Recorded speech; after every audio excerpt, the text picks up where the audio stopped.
画一个侠客出江湖。几碗凉茶中山路，谁家词台游子相父母。左转右转几小巷，把影落古木与树。七楼下的小雪糕，有馋的孩子闹着哭。照相馆的旧照片，挂一张欢喜幸福福。片片绿荫木棉树，谁家烟火几杯穷蝙蝠。左邻右舍敬老屋，今晚公婆敬先祖。微风一阵阵，情又转多云。一座城里总有人默默数光阴。街坊又相遇，西城又双亲。青丝白发最深处，写一封长信。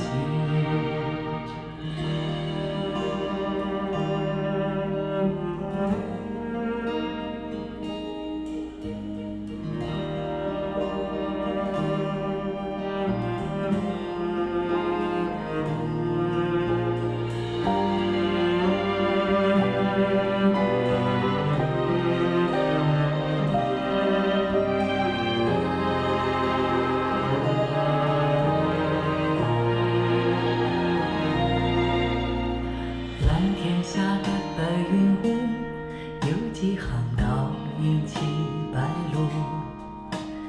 悠悠珠江闻风鼓，十几时少年不虚度。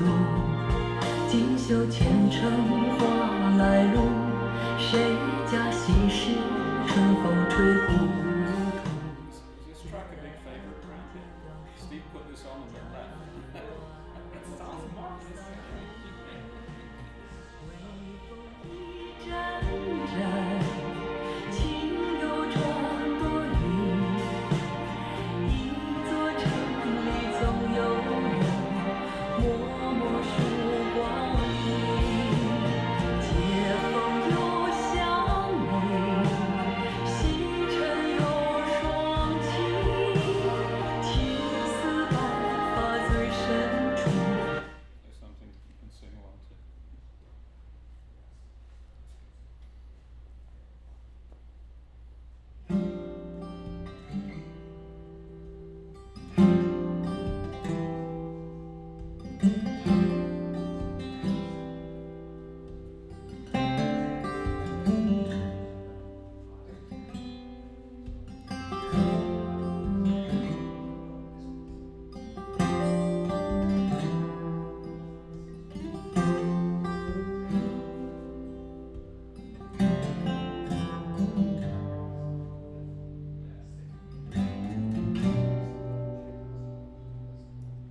It's a long row of zeros shining that dashboard light.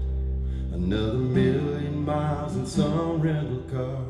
Another highway in the night. Another day, another week, another month away from my family. But I'd be lying if I told you there's somewhere I'd rather be.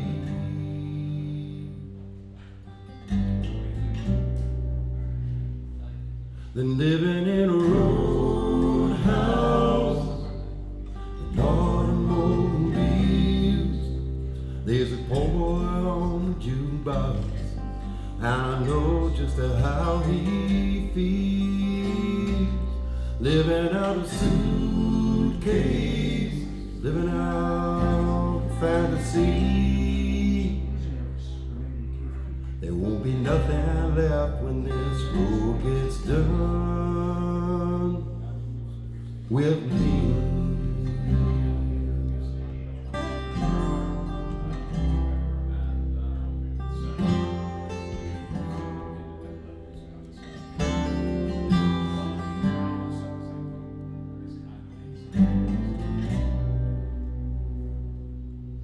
Now it's a long road that brings me here, a lot of pain folks left behind. The music hadn't pulled me through, I'd have probably lost my mind. How about my woman, she understands it, her little daughter understands it too. They both love me for who I am, inseparable from what I do.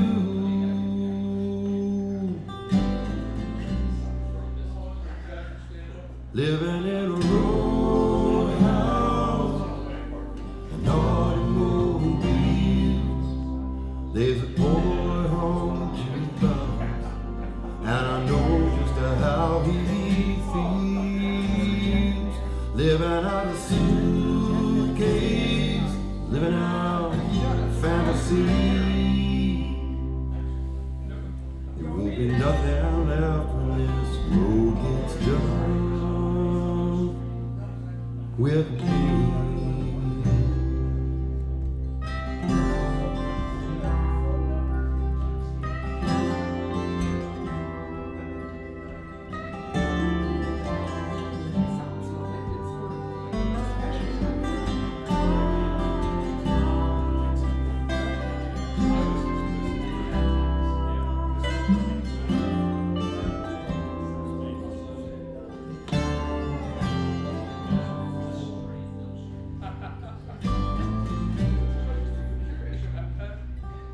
I'm a stranger to my children, a stranger to myself sometimes.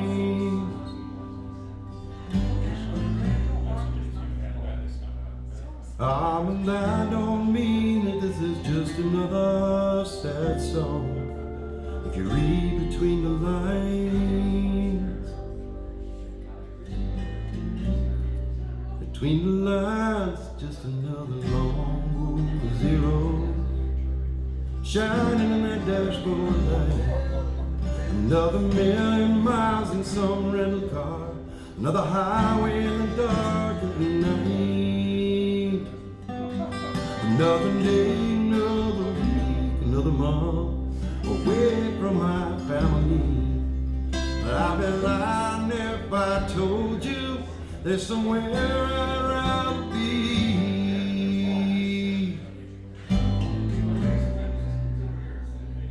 than living in a roadhouse,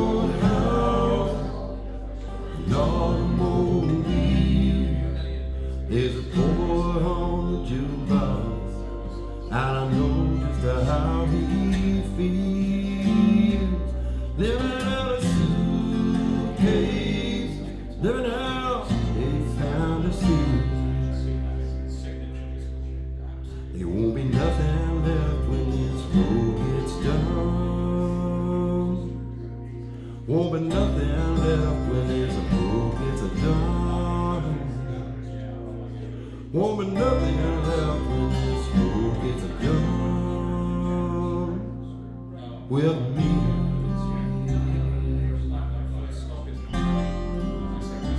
This road gets done.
Troubles with sharing,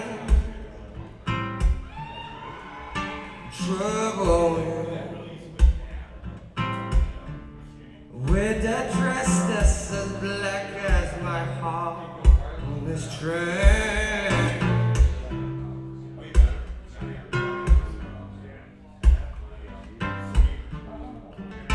Troubles with sharing,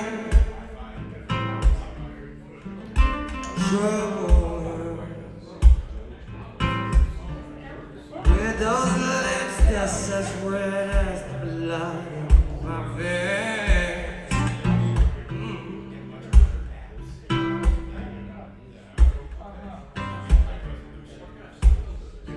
Trouble,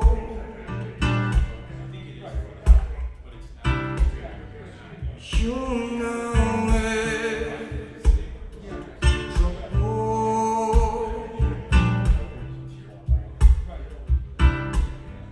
Self-talk.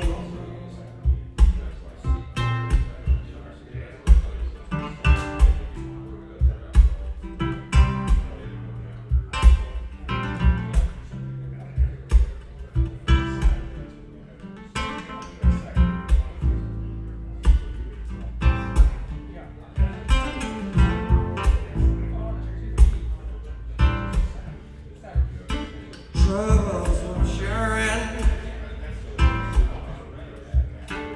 trouble, yeah.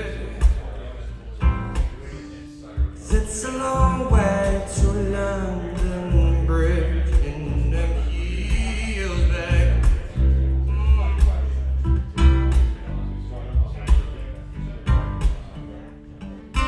Trouble,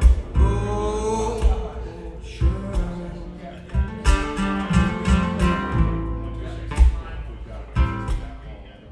It's amazing how much one look can reveal. Yeah.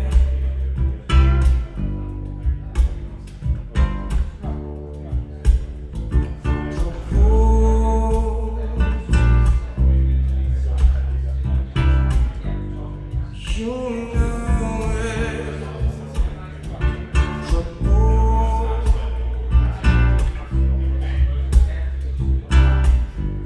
Self-taught.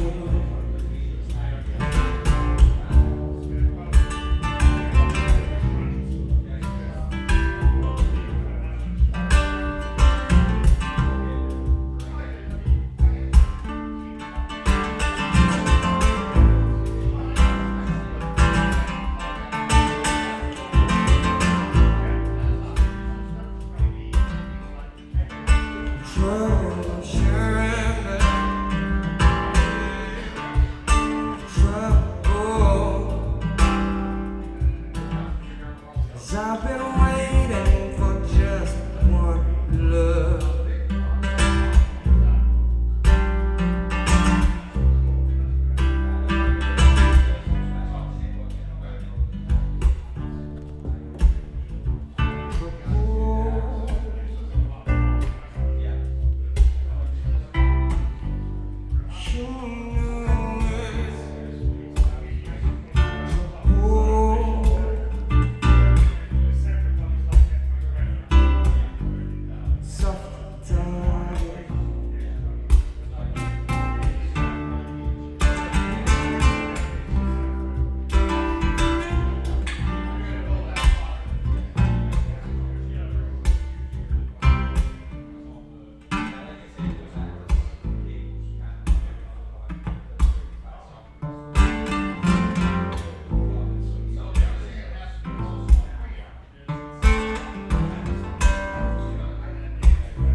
introduce to David from dCS.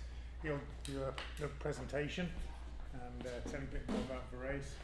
And any questions, I'm sure David can answer them, but we've got Andrew, who actually works with dCS out of Stockholm, and apparently he's the real nerd who knows everything. So I'll pass you over to David. Can I have that iPad, sir? Let me find you another room, because this is my... Oh, is that oh, yours? yeah, this is...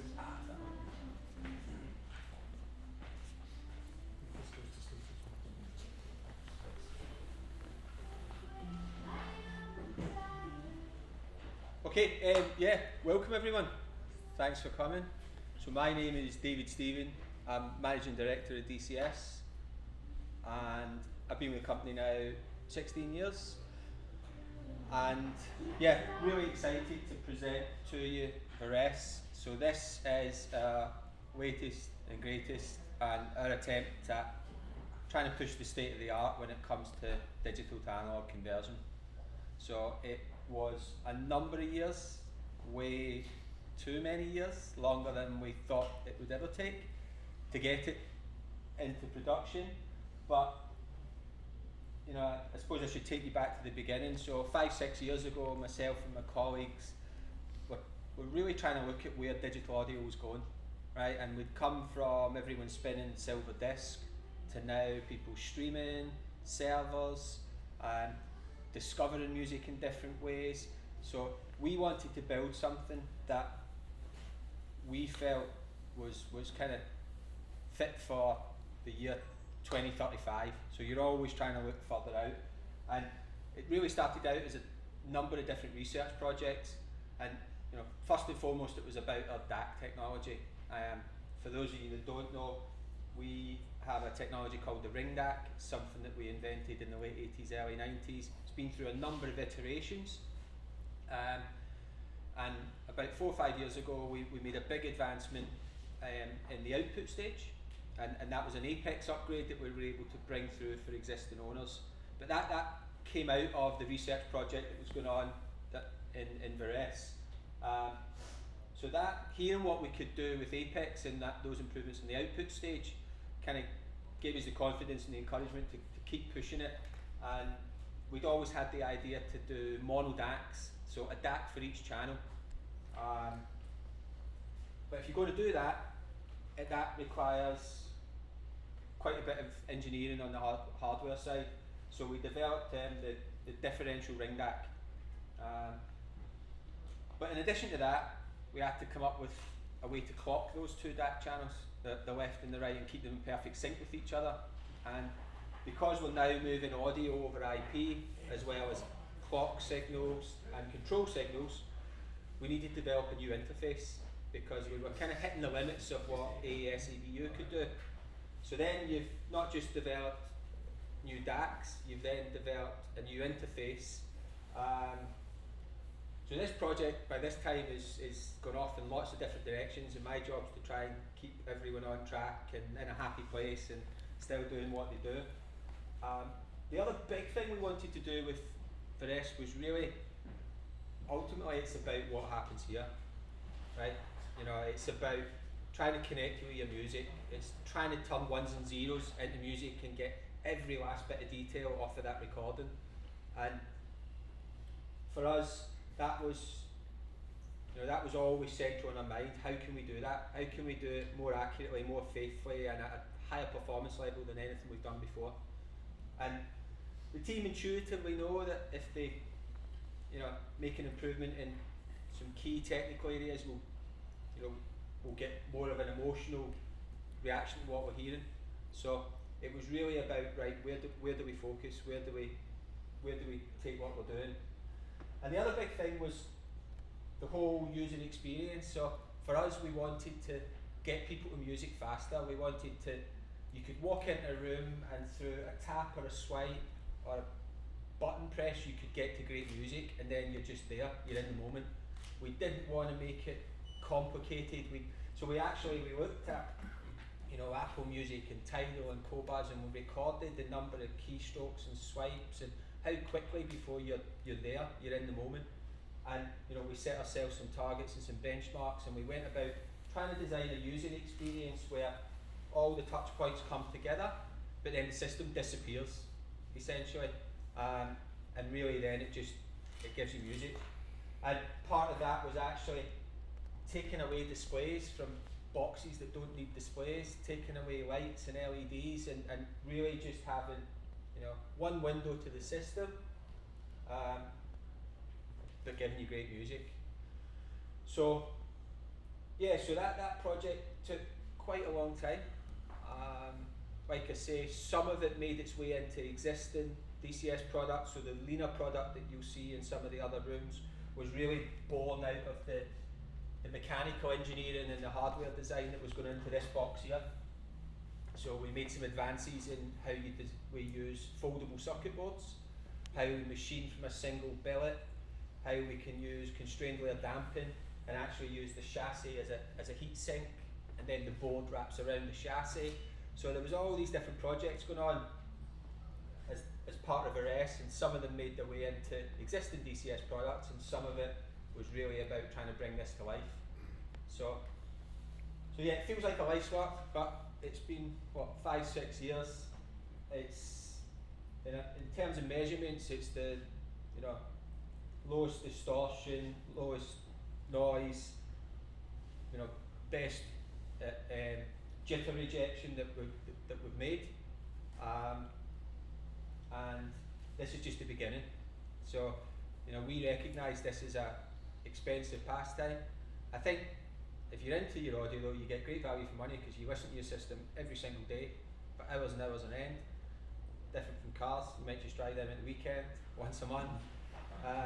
But we recognise the investment that people make in their audio systems in our company. So for us, we've always tried to have really long product life cycles. We continue to update our products through software updates, hardware upgrades, and this is the beginning of this platform.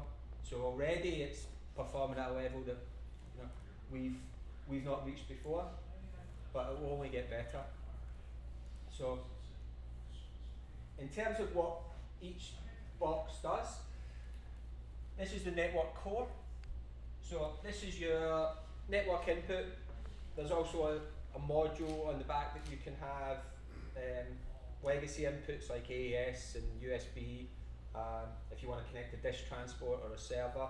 So this takes care of the audio in, does all the noise shaping and the oversampling and the filtering, and then it sends the data out to the DACs. So you'll see we've got two DACs, a left and a right. You can tell which one is which from the swoop.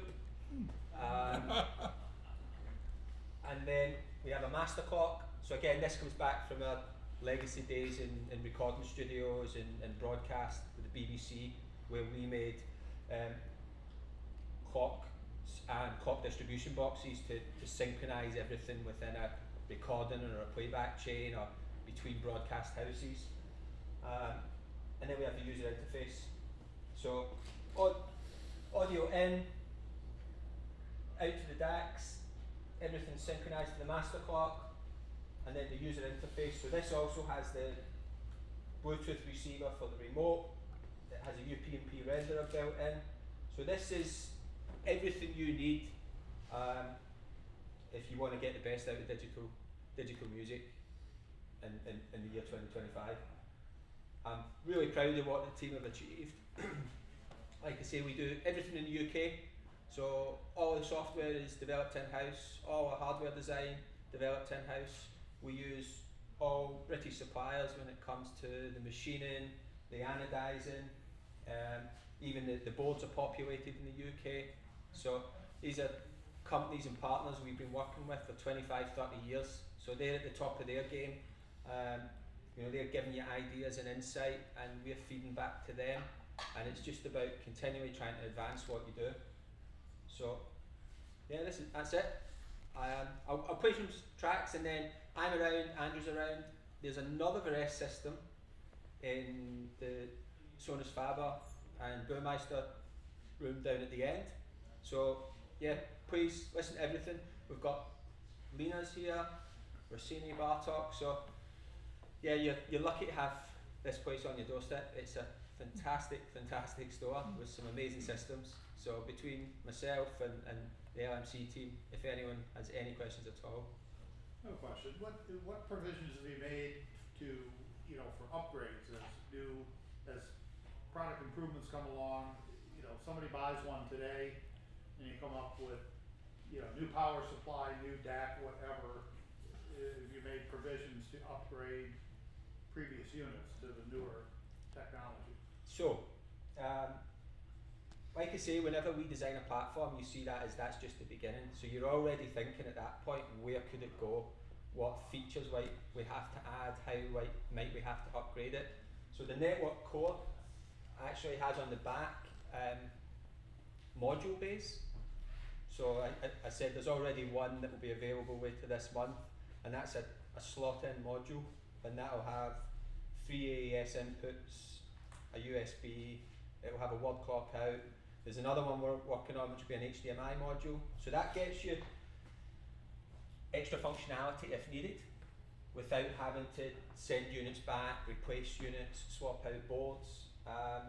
Everything's software updatable as well. So in terms of updates to the streaming architecture or new file formats, that would be a software update. So yeah, it never stops. You know, that's been in our DNA as a company, where we've always seen ourselves as having flexible hardware and being able to update and enhance it in the field.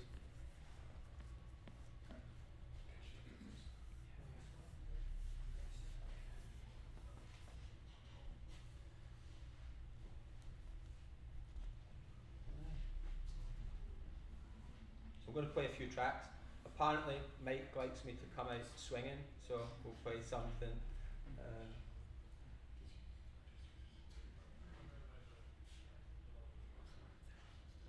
Just check my volume.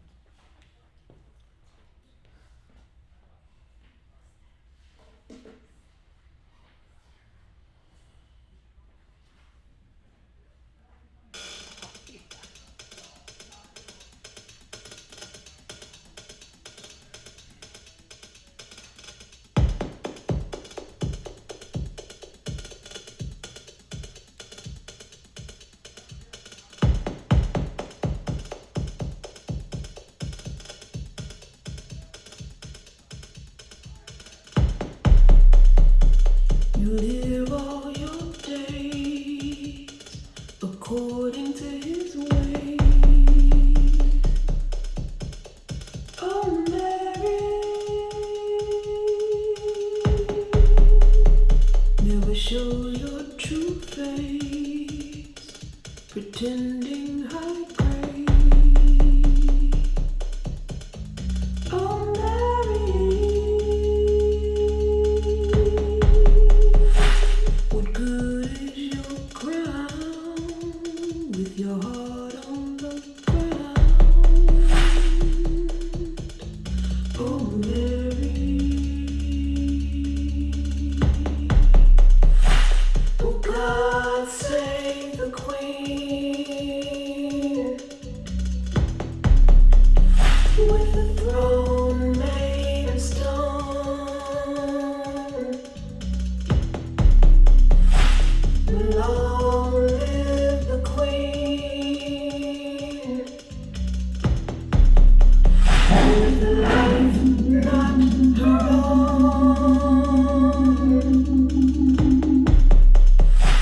You pray for warm, it gets colder.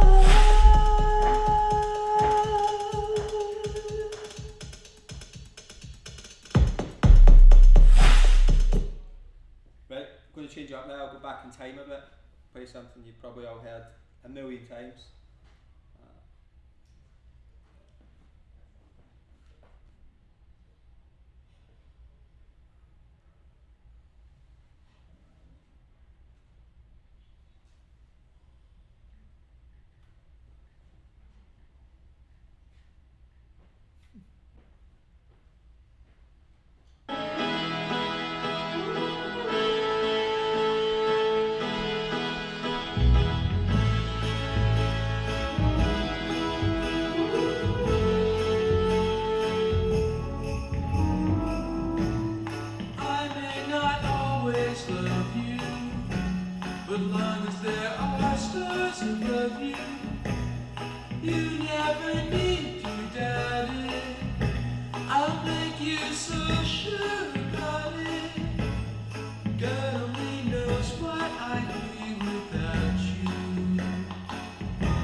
both tracks were just streaming from Cobus. First one you heard was a 44.1 recording.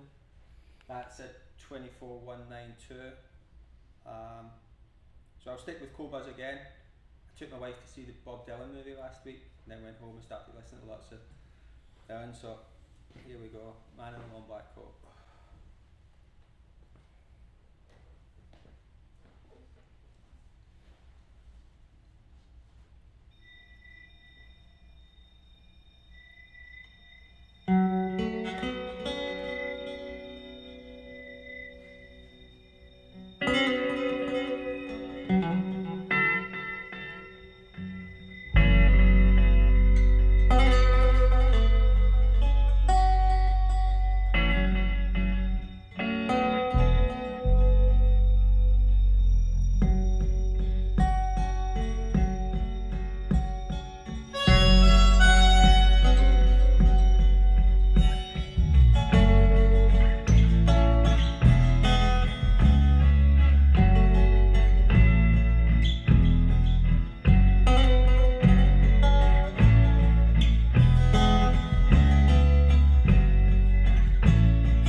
this in terms of what we did technically, so when you have mono DACs, you have infinite crosstalk, right? But as well as that, in terms of the internal layout, we were able to optimize one power supply for just the digital stage, one for the analog stage. Because they're running dual differential, it's almost like running in balance, so the draw and the power, you know, when you run a stereo DAC, you've got the left channel trying to do one thing, the right channel trying to do another. That you eliminate that problem with the mono DACs. We lowered the noise floor, I think, 6 dB. So I think you can hear that. I mean, it's gone. So yeah, on every technical level, we were able to make an improvement or an advancement. But I think musically, it just means, you know, the noise floor is vanishingly low. You've got all that detail. With your new cable architecture, Oh, yeah. and new bus, are these as dependent on upgrading the aftermarket cables as the Vivaldi was when you had a 4-box Vivaldi? Yeah, so anyone who's familiar with our previous generation of products, and again, back in the Scarlatti generation, we used Firewire as an interface, as a high-speed bus to carry like the audio and the clock and the control information. And then we moved on Vivaldi to AES-EBU, and that works.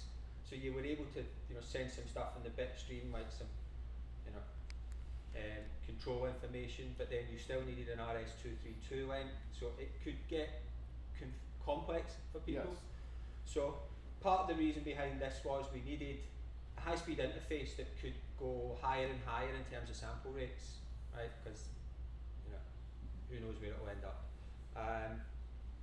But we also wanted to make something that was really simple to set up and use. So this is our Actors interface. So it's basically 6 twisted pairs.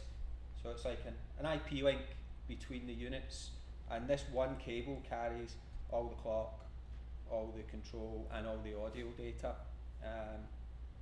It uses a connector from Limo, so that's because the internal layout for impedance, we wanted to keep the clock away So from like the audio control. What the Nagra guys use. Yeah, in yeah, terms yeah, of yeah, connector, Swiss I mean, company. just connector. Yeah, but this will replace, if you're the Vivaldi system, 5 AES EBUs, 5 BNCs, and a 232 cable, because one of these, so there's one of these from the core to every other box, and that's it. It's tested up to 100 meters, because it's effectively, you know, 6 twisted pairs of you know, Ethernet. So yeah, super reliable, really easy. I mean, the manual for it's a postcard in the box. You can't get it wrong. So that, for us, makes things much, much simpler. People can't accidentally change the wrong input, change the wrong clock setting. So we tried to think about that all the way through, like simplicity, easy use, get the music fast, and, you know, let the system do its thing. So yeah, you can pass that around if you want. But yeah, in terms of aftermarket, we have been working with a number of the cable manufacturers. So we've provided our specs, we've sent sample cables. So if they want to source the connector, kind of our proprietary layout, they can make their own cables. All they have to do is make it, send it to us, we'll test it, certify it, and then. But yeah, we put a few years of R&D effort into making that cable, so they'd have to go some to improve on that.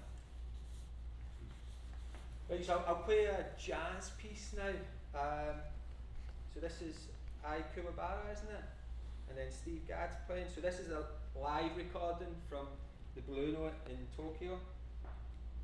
But it's just a great track, and you feel like you're there, especially in a system like this.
something else you probably all heard a million times, but just because it's a 1644-1 recording, really well recorded, but on a system like this, you just hopefully you hear it in a totally different way.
Again, I went down a bit of a wormhole the other night, started listening to lots of Doors, so I'm going to play this for you, because this sounds amazing on the system.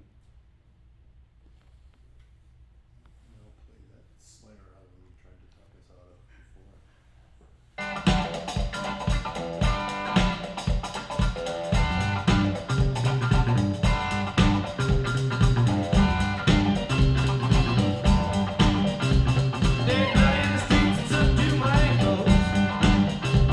She plays the tune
Indians scattered on Dawn's highway bleeding.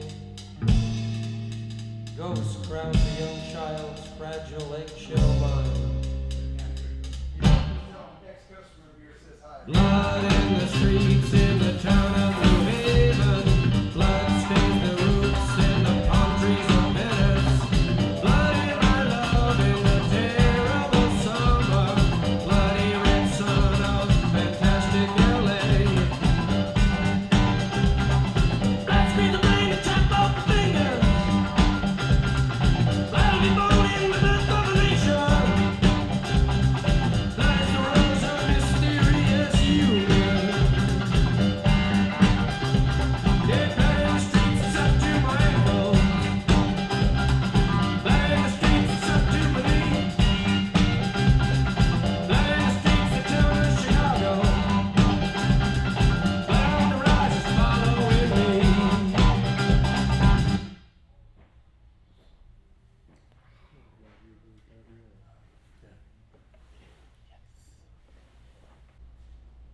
Right, that's it. Okay, here goes. That's the one. Thanks.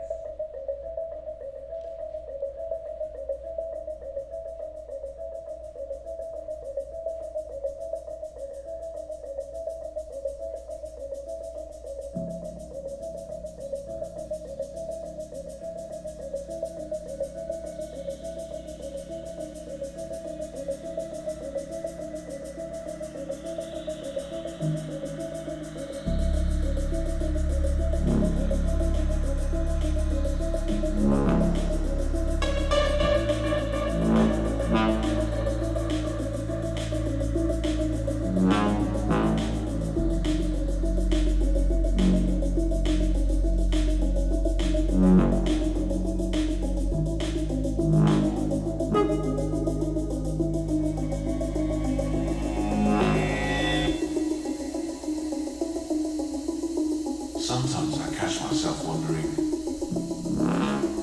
why the rain falls upon us and takes away the sunshine.